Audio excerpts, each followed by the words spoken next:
Shalom à toi, bien-aimé, que le Seigneur te bénisse. Si Dieu a permis que tu te réveilles ce matin, c'est qu'il n'a pas encore fini avec toi. C'est qu'il y a quelque chose de nouveau qu'il est en train de préparer certainement pour toi.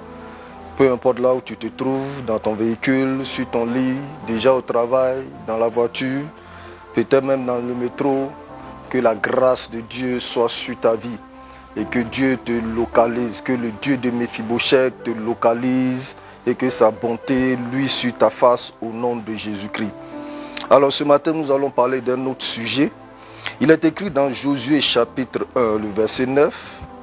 Ne t'ai-je pas donné cet ordre? Fortifie-toi et prends courage. Ne te effraie point et ne t'épouvante point. Car l'Éternel, ton Dieu, est avec toi dans tout ce que tu entreprendras. Bien-aimé, le Seigneur connaît nos sentiments. Il sait que nous pouvons avoir peur.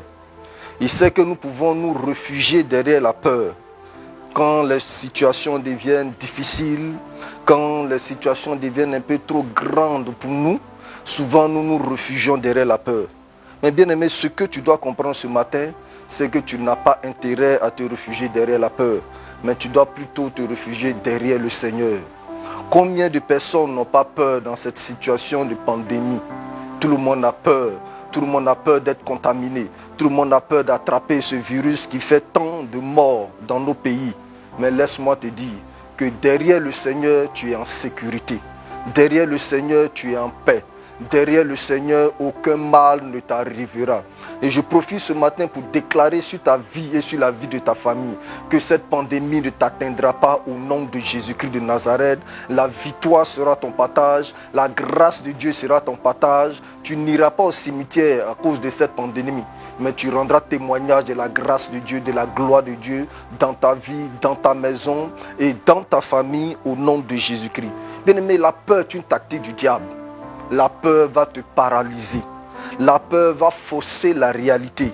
La peur va t'empêcher de prendre de très bonnes décisions.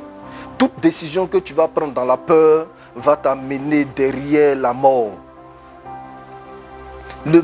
La peur nous oblige souvent même à aller prendre des décisions qui nous entraînent vers des situations plus désastreuses que celles que nous vivons.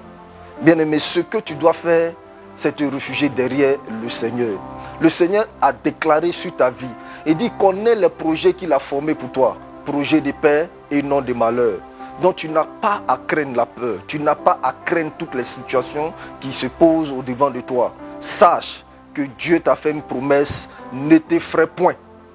Ne t'effraie point. Je veux te l'annoncer ce matin. Peu importe la situation que tu vis, ne t'effraie point. Cette situation ne va pas t'entraîner à la mort. Mais Dieu a certainement positionné cette situation-là pour t'amener au sommet. Je ne sais pas quelle situation tu vis, mais je peux te déclarer que cette situation va t'amener au sommet dans le nom de Jésus-Christ de Nazareth.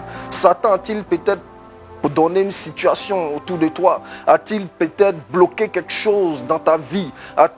Il a peut-être placé un complot dans ta vie qui fait que tu as si peur. Tu as peur d'échouer.